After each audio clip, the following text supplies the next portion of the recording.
రంగమ్మ మంగమ్మ ఓయ్ రంగమ్మ మంగమ్మ రంగమ్మ మంగమ్మ ఏం పిల్లడు పక్కనే ఉంటాడమ్మ పట్టించుకోడు రంగమ్మ మంగమ్మ ఏం పిల్లడు పక్కనే ఉంటాడమ్మ పట్టించుకోడు గొల్లబామ వచ్చి నా గోరు గిల్లుతుంటే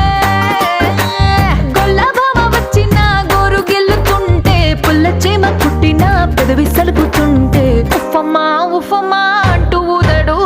ఉత్త మాటకైనా